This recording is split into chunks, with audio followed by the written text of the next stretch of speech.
Assalamualaikum warahmatullahi wabarakatuh.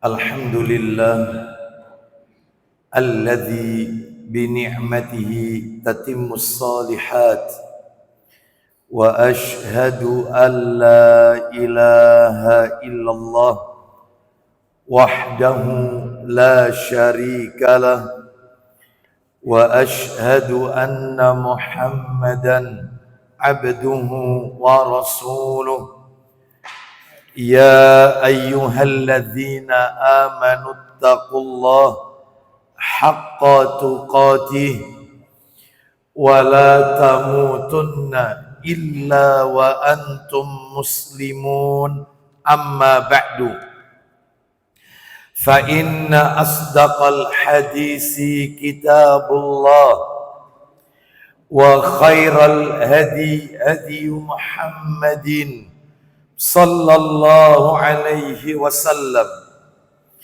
وشر الأمور محدثاتها وكل محدثة بدعة وكل بدعة ضلالة wa kulla dhalalatin finnar. Ikhwan wa akhwati fillah, bapak-bapak, ibu-ibu, kaum muslimin dan muslimah, jamaah salat maghrib Masjid Darussalam yang semoga dimuliakan oleh Allah Subhanahu wa ta'ala. Tidak ada kata yang patut kita ucapkan pada malam hari ini selain rasa syukur kita kepada Allah Tabaraka wa Ta'ala atas segala karunia nikmat yang telah Allah berikan kepada kita.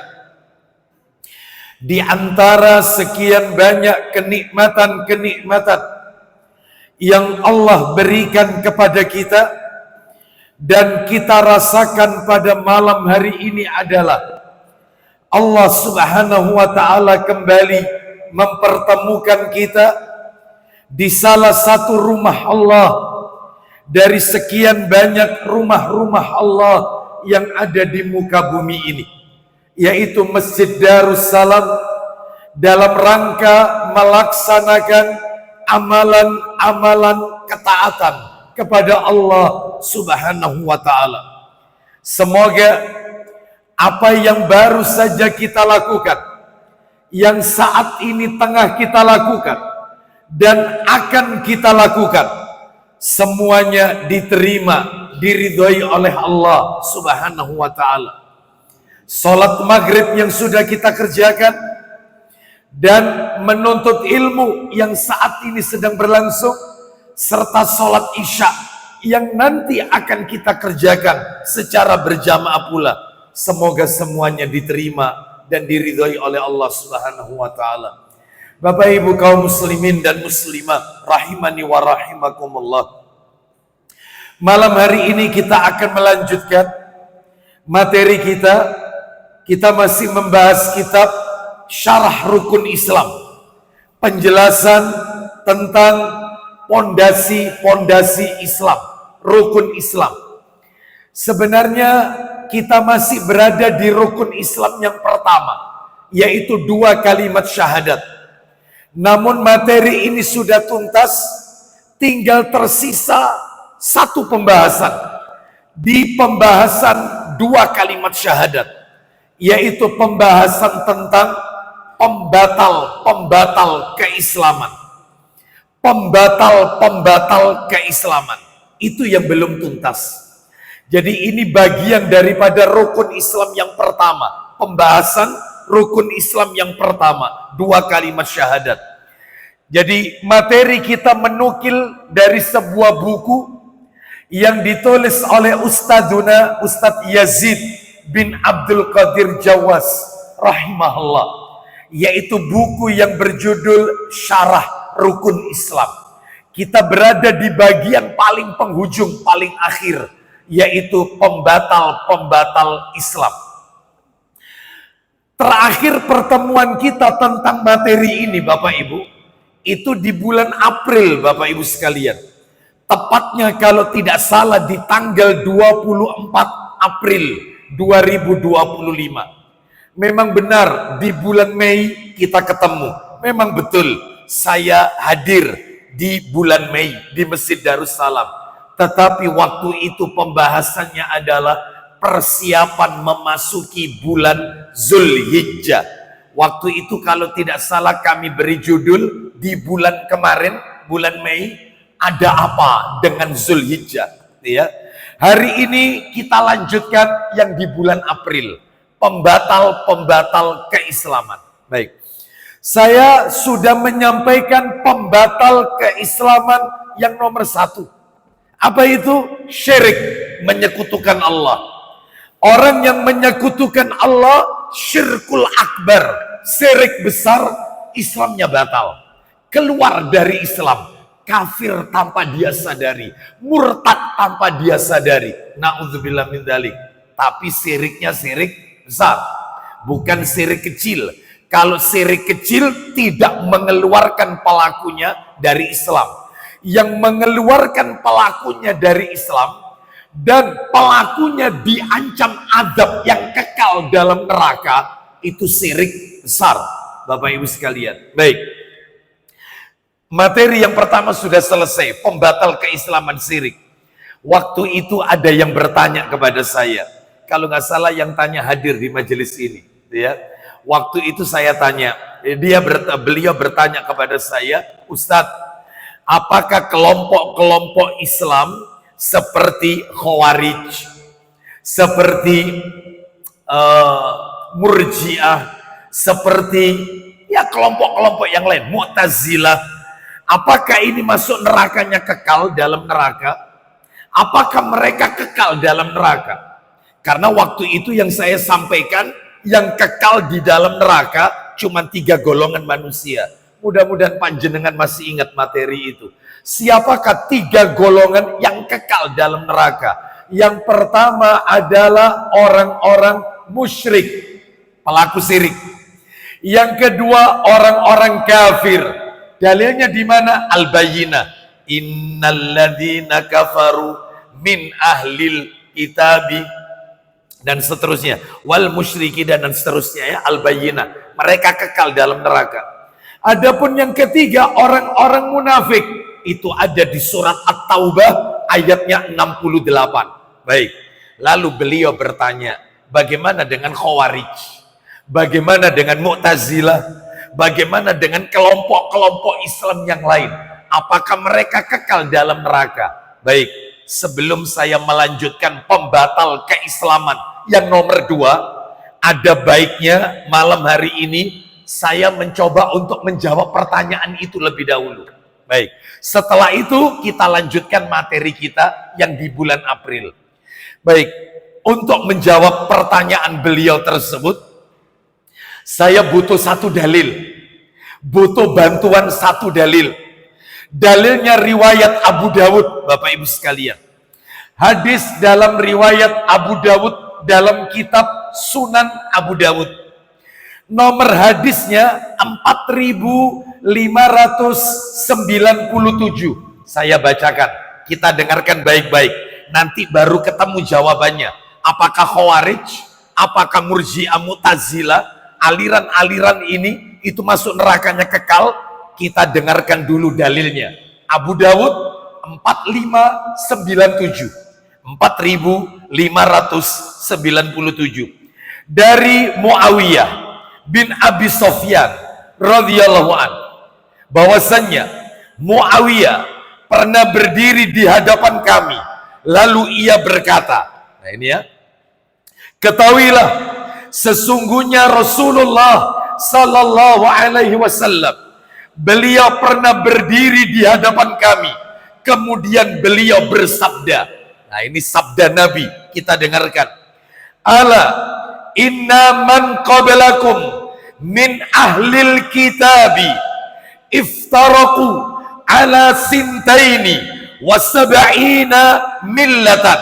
Artinya, ketahuilah sesungguhnya orang-orang sebelum kalian dari kalangan ahlul kitab, Yahudi dan Nasrani, mereka terpecah belah menjadi 72 golongan. Baik, Yahudi, Nasrani terpecah 72 kelompok. Baik. Wa inna hadhil millah. Nah, ini yang perlu kita garis bawahi. Kita harus garis bawahi. Saya ulang ya, Nabi bersabda, wa inna hadhil millata sataftariqu ala salasin wa sab'ina. Dan sesungguhnya pada umat ini, garis bawahi, pada umat ini, garis bawahi. Saya ulang sekali lagi, pada umat ini, tolong distabilu, di blok, di garis bawahi. Umat ini, umat Islam, terpecah menjadi 73 golongan. Baik. Lalu Nabi melanjutkan sabdanya, sintani wa sab'una finnar wa wahidun fil jannah. Adapun yang 72 golongan dari 73 itu, yang 72 golongan akan masuk neraka, sedangkan satu golongan akan masuk ke surga. Lalu Nabi mengatakan, satu golongan yang masuk ke surga, satu golongan yang selamat itu adalah wahiyal jamaah, dia adalah jamaah. Nah, ya. Baik, sekarang terus jawabannya apa Ustadz? Untuk menjawab pertanyaan saudara kita tadi, Khawarij, Mu'tazilah, Murji'ah, ini kekal dalam neraka atau tidak? Baik, dua jawabannya. Satu, mari kita sedikit merujuk apa sih jamaah itu. Kata para alim ulama, jamaah yang dimaksud di dalam ayat ini, dalam hadis ini adalah sebagaimana yang dikatakan oleh Abdullah bin Mas'ud radhiyallahu an, sahabat Nabi Ibnu Mas'ud. Apa kata beliau? Innamal jama'atu ma wafaqal haqqa wa in kunta wahdak. Artinya, yang namanya al-jamaah itu adalah yaitu mencocoki kebenaran meskipun engkau seorang diri. Jadi meskipun kita sendirian, asalkan kita berada di atas kebenaran al-haq yang Allah turunkan dan Rasul turunkan, kita disebut al-jamaah meskipun ijen. Jadi jamaah itu tidak harus banyak orang. Enggak, percuma banyak orang kalau menyimpang.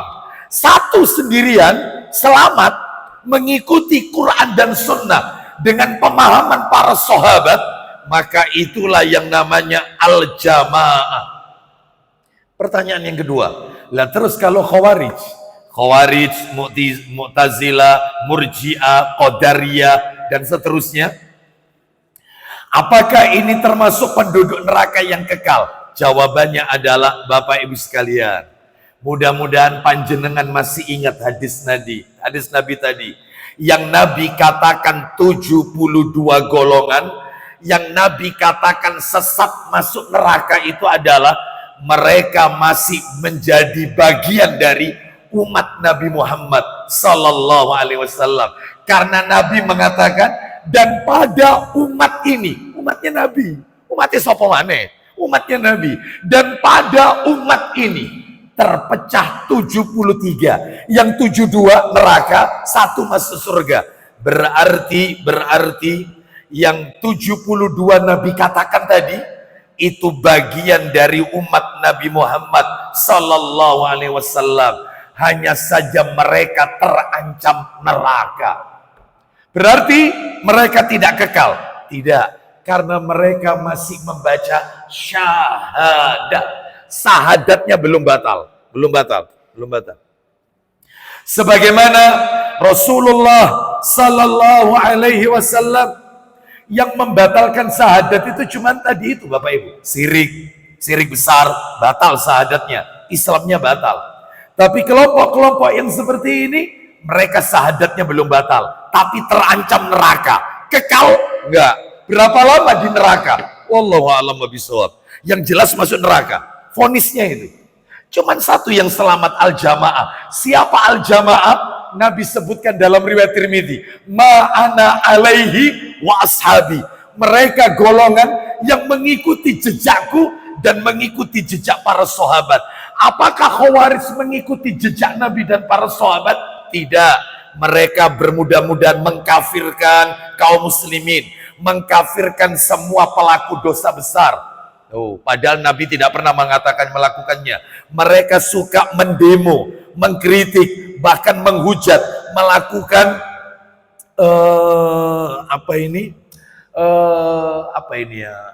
kudeta terhadap pemerintahan, ulil amri. Ini kerjaannya Khawarij.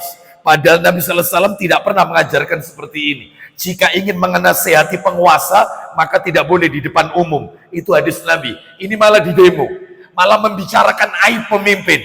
Berarti Khawarij. Berarti sahadatnya masih ada, kalimat la ilaha illallah, cuman terancam neraka. Berapa lama? Wallahu a'lam bishawab. Baik, kelompok-kelompok yang lain. Mana dalilnya? Saya kasih dalil. Dalilnya hadis riwayat Muslim. Nomornya 193, Sahih Muslim. Nomor 193. Nah, saya bacakan. Dari sahabat Anas bin Malik radhiyallahu an, dia berkata, Rasulullah sallallahu alaihi wasallam, beliau bersabda, yakhruju minan nari man qala la ilaha illallah wa kana fi qalbihi minal khairi ma yazinu sya'iratan. Ya, kata Nabi sallallahu alaihi wasallam, akan keluar dari neraka, berarti tidak kekal, akan keluar dari neraka orang yang di dalam hatinya masih ada la ilaha illallah, meskipun seberat biji gandum. Level tauhidnya, imannya seberat biji gandum. Terus Nabi melanjutkan sabdanya. Nabi lanjutkan, kata Nabi, summa yakhruju minan nar man qala la ilaha illallah wa kana fi qalbihi minal khairi ma yazinu dzarratan zada. Ya, zada banu minhalin fi wa fi riwayatin, ya, dalam riwayat yang lain, dan akan dikeluarkan dari neraka orang yang di dalam hatinya masih terdapat kalimat la ilaha illallah, walaupun seberat zarrah, seberat biji gandum, atau bukan biji gandum, seberat debu, mohon maaf, seberat debu, tetap keluar dari neraka. Masya Allah, ini menunjukkan bahwasannya mereka tidak kekal dalam neraka, tapi diancam dalam neraka. Berapa lamanya di neraka, hanya Allah yang mengetahuinya. Wallahu a'lam wa bishawab. Ya, baik. Nah, terus kalau saya kembangkan pertanyaannya, kalau seperti yang sekarang ini Ustaz, yaitu yang lagi rame ini, antara yaitu Israel, Yahudi dengan Iran, Syiah, bagaimana ini? Ya, kita jadi penonton yang terbaik saja. Jadi penonton yang baik saja, ya. Jadi penonton yang baik. Kenapa? Panjenengan jangan lupa, ya, jangan lata, terus kemudian belain Iran, ya, jangan lata. Kenapa? Anda harus ingat, Yahudi Israel Zionis, Yahudi Zionis membantai saudara kita di Gaza. Ahlus Sunnati wal Jamaah dibantai.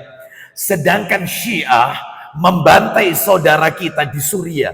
Tidak ada dalam sejarah Syiah itu pernah perang sama orang kafir. Nggak ada. Syiah itu mesti membantai Ahlus Sunnah. Nggak ada ceritanya dalam sejarah Syiah membantai orang kafir. Nggak ada. Jadi yang sekarang ini Ustadz, wong kafir ketemu ambil wong kafir, kita tepuk aja. Mantap. Terus no. Ya, nggak usah ikut lata-lata kemudian kasihan. Enggak. Katanya para alim ulama sebagaimana yaitu dikatakan oleh Imam Malik rahimahullah, Allah akan membalas orang-orang yang zalim dengan orang yang zalim juga. Lalu Allah akan membalas keduanya. Oh, seperti itu. Bahkan Syekhul Islam Ibnu Taimiyah rahimahullah berkata, jika ada dua kelompok orang kafir saling berperang, Lu memangnya Iran Syiah ini kafir? Kafir. Rukun Islamnya beda, rukun imannya beda. Mereka mencaci maki para sahabat. Al-Qur'annya beda sama kita. Semuanya beda. Beda. Kafir, bukan muslim, bukan.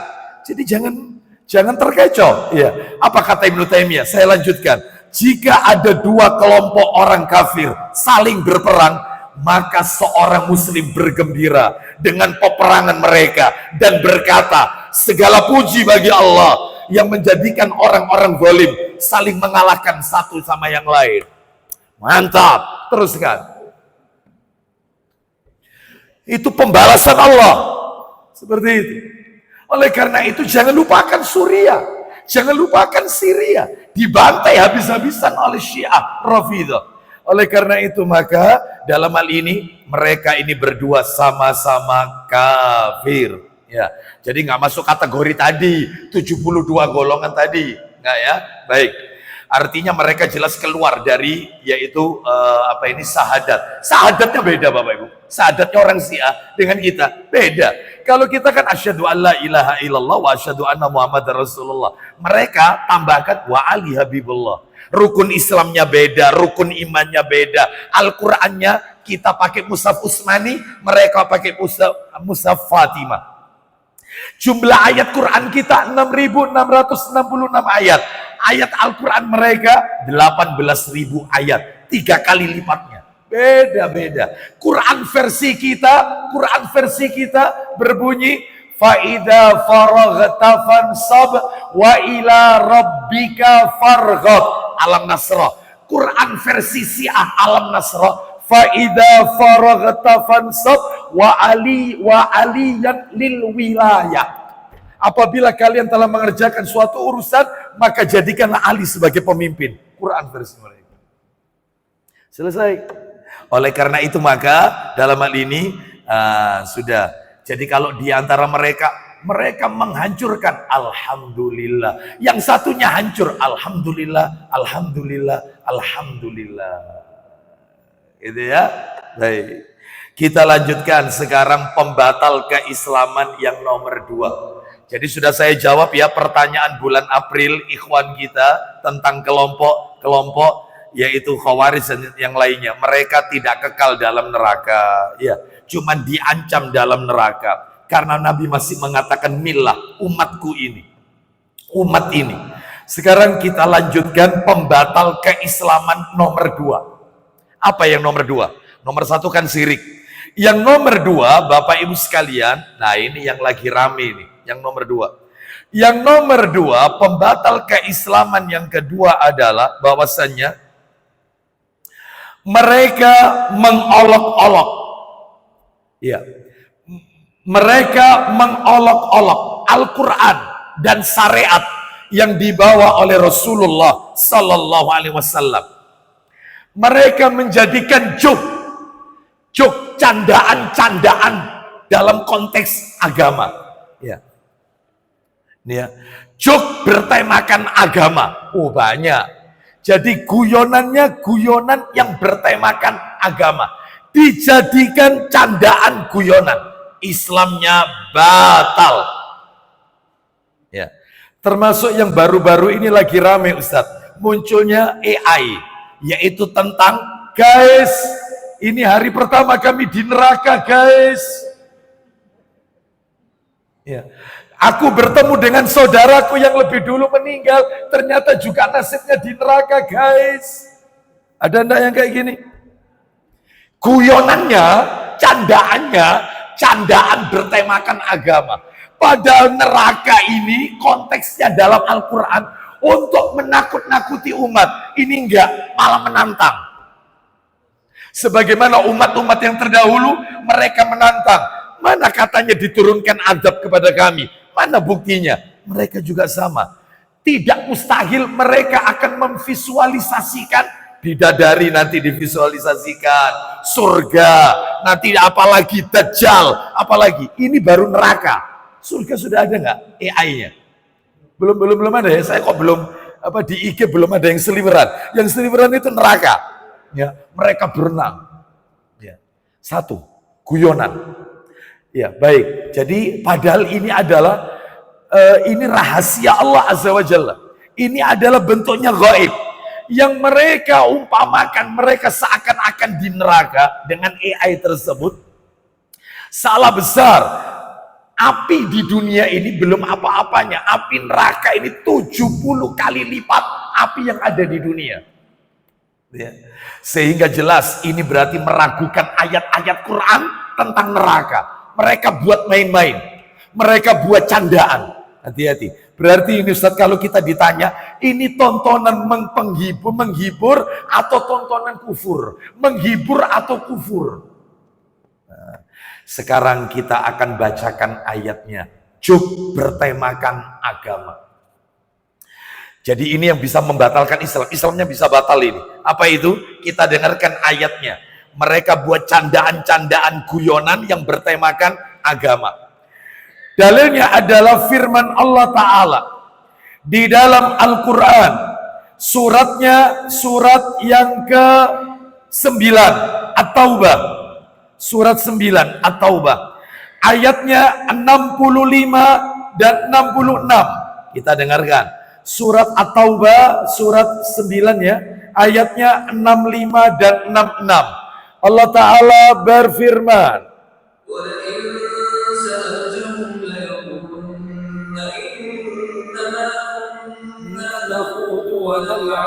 Qul abillah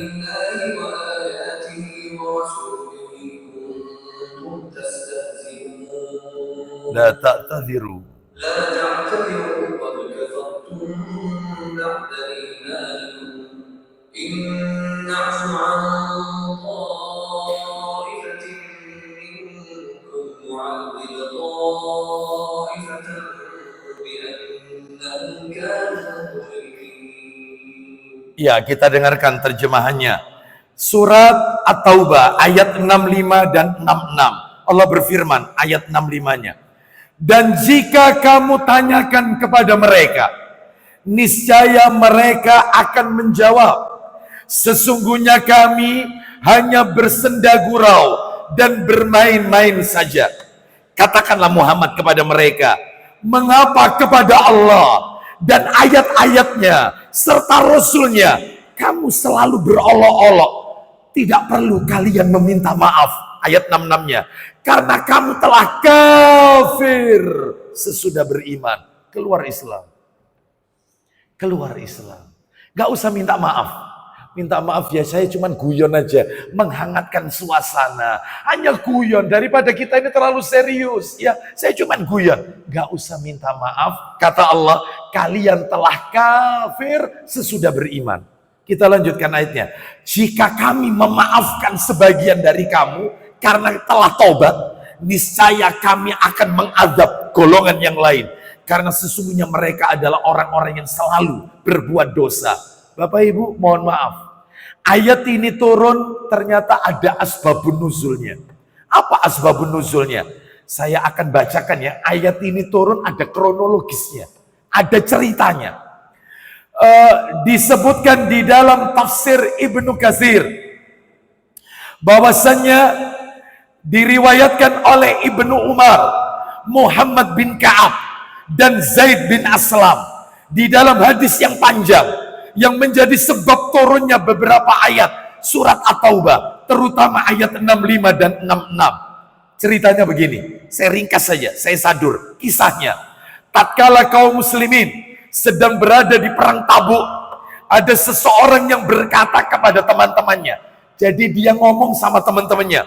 Nabi ada di depan bersama para sahabat pada saat perang Tabuk. Ini yang di belakang.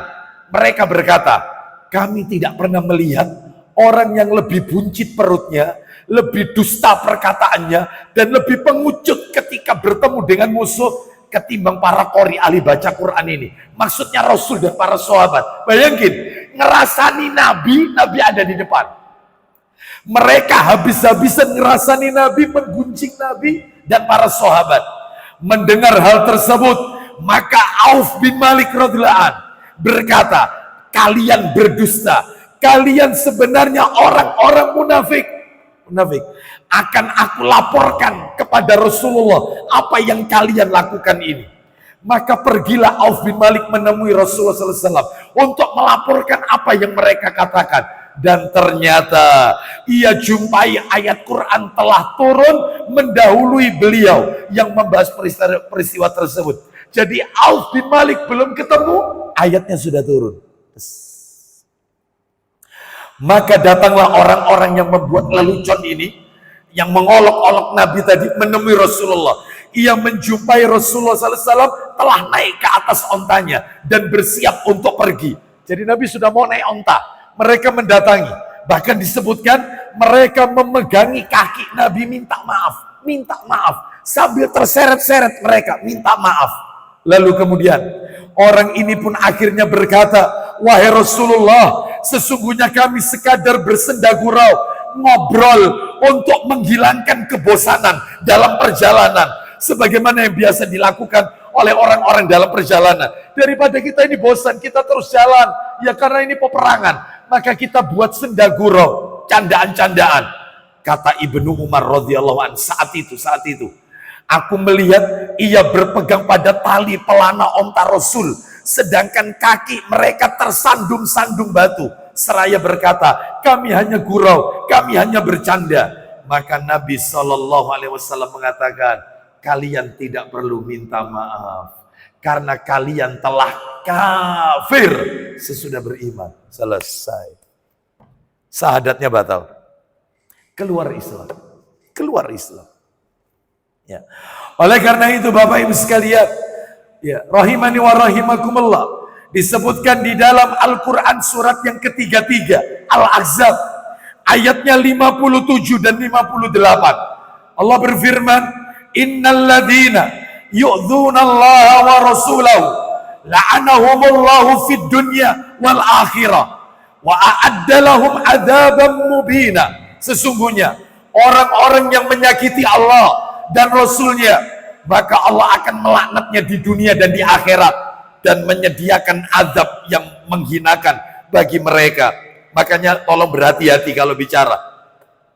Jangan sampai yaitu cuk, guyonan, candaan bertemakan agama. Kenapa? Karena Allah Ta'ala tidak akan menerima taubat mereka. Nah, kenapa? Karena mereka telah menyakiti Allah dan Rasulnya Sallallahu Alaihi Wasallam. Oleh karena itu, orang-orang yang menghina Rasulullah Sallallahu Alaihi Wasallam, mereka berhak diberikan ancaman hukuman mati. Nah, seperti itu. Lalu seperti apakah contohnya? Mereka-mereka yang melakukan juk bertemakan agama. Contoh-contohnya, oh banyak Bapak Ibu sekalian. Di antara contoh guyonan yang bertemakan agama adalah disebutkan bahwasanya salah satu contohnya yang pertama ini kalau kita lihat yang dulu-dulu ya, ini ya.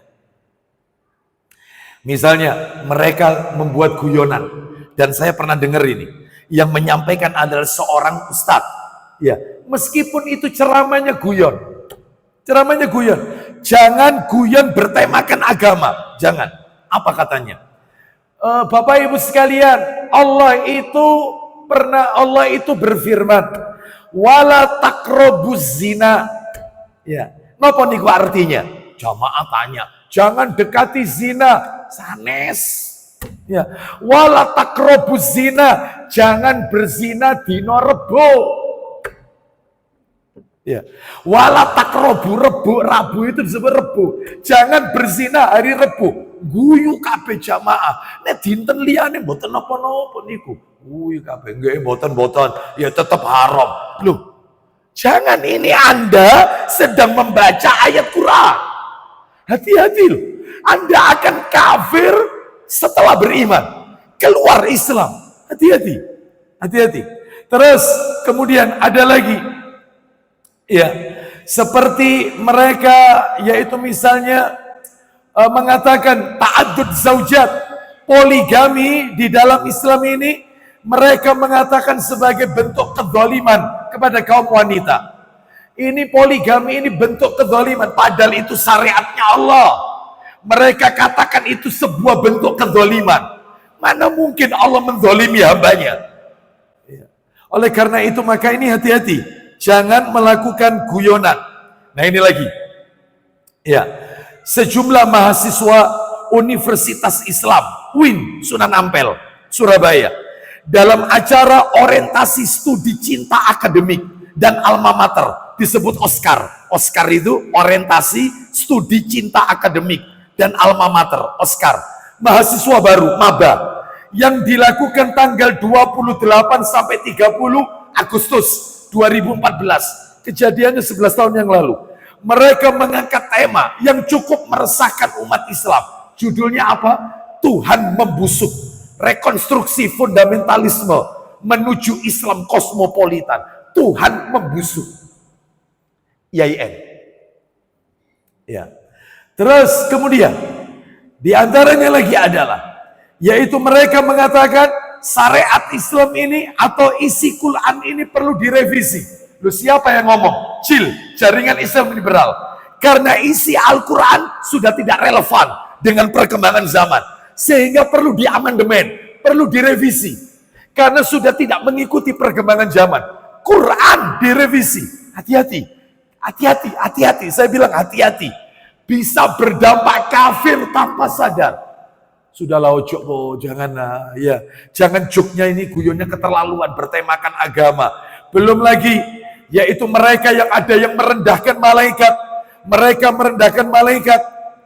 Ya, mereka mengatakan malaikat mungkar dan nakir. Ya, sampai sekarang harus menunggu antrian untuk menanyai titik. Nah, mantan presiden kita.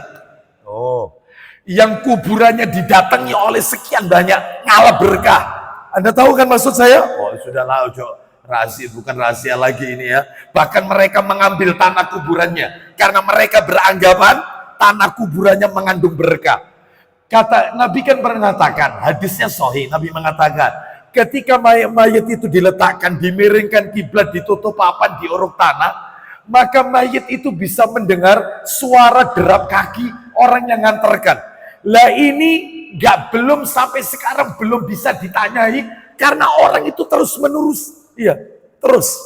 Bayangkan, berarti meragukan kemampuan malaikat mungkar nakir. Bahkan dengan terang-terangan, apabila kalian ditanya mungkar dan nakir, marobuka, wamadinuka, wamannabiuka, gak usah dijawab. Ya, tunjukkan saja saya ini pengikutnya, bla bla bla bla bla. Aman. Wih, ini jok loh ini, bertemakan agama loh ini, menghina malaikat loh ini. Bisa kafir tanpa sadar. Keluar dari Islam. Jangan, hati-hati. Iya, contoh lagi. Dalam acara ILC, Indonesia Liars Club, TV One, hari Selasa, 14 Oktober 2014, Ketua Umum GP Ansor waktu itu, Nusron Wahid, dia mengatakan, ayat konstitusi di atas ayat-ayat Al-Quran. Bayangkan, ayat konstitusi itu di atas ayat Al-Quran. Menghina Al-Quran. Makanya kalau mati gak usah dibacakan ayat Quran. La ilaha illallah, bacakan UUD 45. Hati-hati loh ini, hati-hati. Jangan bawa ayat Quran. Sekarang muncul lagi AI, yaitu tentang neraka. Mereka jadikan candaan, guys. Kita baru sehari di neraka, kita bertemu dengan teman-teman kita. Allahu Akbar. Mereka mengolok-olok neraka. Nah, ya, belum lagi yang lain ini, ya, ada seseorang nggak saya sebut, sudah urusannya sudah ketemu sama Allah, sudah ketemu di hari kiamat, nanti pengadilannya Allah di hari kiamat aja, ya, orangnya sudah meninggal, ya, saya tidak sebut nama, dia mengatakan Al-Quran adalah kitab suci paling purno. Ketika menjelaskan tentang penyusuan, anak susuan, itu dia mengatakan Al-Quran ini kitab suci paling purno. Na'udzubillah waliyadzubillah min hadzal kalam. Sudah ketemu sama malaikat. Sudah ya? Dia akan mempertanggungjawabkan atas apa yang dia tanyakan. Terakhir ada lagi, yaitu Fakultas Syariah IAIN Wali Songo, Semarang, edisi ke-25, tahun ke-11, 2004, menerbitkan buku yang berjudul indahnya kawin sesama jenis. Karya M. Khalidul Adib, yaitu lulusan syariah. Kalau nggak salah fakultasnya Usuluddin, bukan syariah, Fakultas Usuluddin IAIN, menulis buku Indahnya Kawin Sesama Jenis. Isinya mengkritisi Nabi Lut alaihissalam. Dia mengatakan di bukunya, namanya orang mau kawin siapapun itu hak manusia. Kenapa harus haknya seseorang itu dipaksakan? Mau dia kawin sesama jenis atau berlain jenis, itu hak tiap orang. Bayangkan, mengkritik apa yang dikatakan oleh Allah dan Rasulnya, yaitu dalam hal ini adalah kisah Nabi Lut alaihissalam. Bayangkan. Dan ini kalau tak sampaikan semua, wah ya banyak contoh-contohnya di masyarakat kita, yaitu mereka yang mengolok-olok Al-Quran, mengolok-olok hadis Nabi. Ini belum contoh yang lain ini, mengolok-olok syariat yang dibawa oleh Rasulullah Sallallahu Alaihi Wasallam. Hati-hati, jangan kelewatan. Joknya bisa keluar dari Islam. Contoh lagi, saya langsung dengar. Seorang ustadz mengatakan, Pak, Bu, khomer niku haram. Nek kata mabuk. Khomer niku haram kalau memabukkan. Nek titik sekedar encep-encep, boten nopo-nopo. Yang penting panjenengan boten mabuk, tertawa semua. Ini acara walimah ini, acara walimatul hitan. Si ustadznya nyinggung itu. Saya dengar, la ilaha illallah Muhammad Rasulullah. Saya minta sama panitianya untuk dipertemukan sama kiai ini. Saya pingin. Dan ternyata saya tidak diberikan kesempatan untuk empat mata. Anda sedang mengolok-olok ayat Al-Quran. Sedikitnya khomer tetap haram. Meskipun tidak memabukkan, haram tetap haram. Saya yakin kalau ini ketemu pasti jawabannya, wong itu loh Ustaz cuman intermezzo aja kok.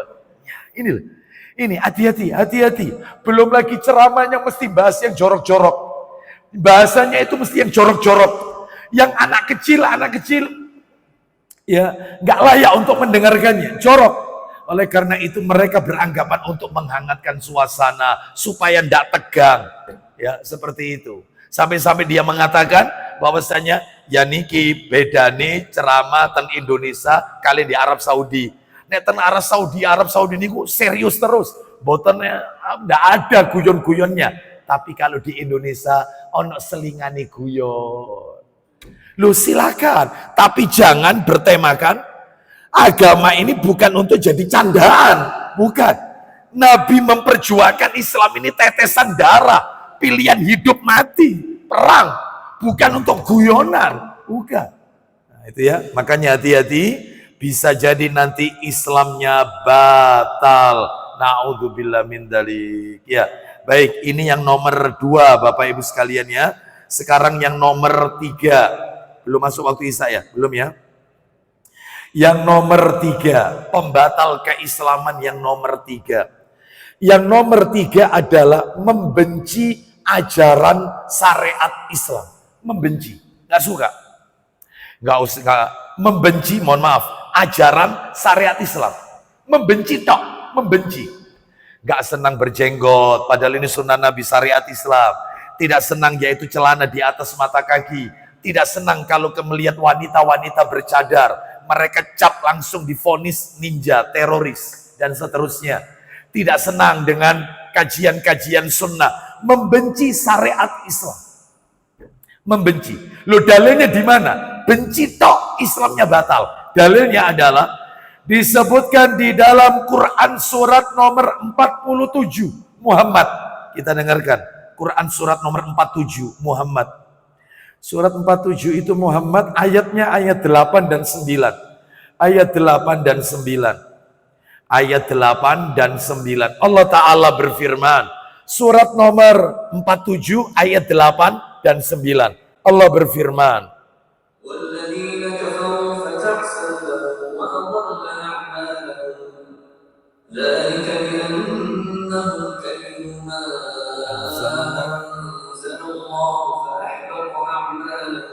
Oh, jelas sekali. Allah Ta'ala berfirman.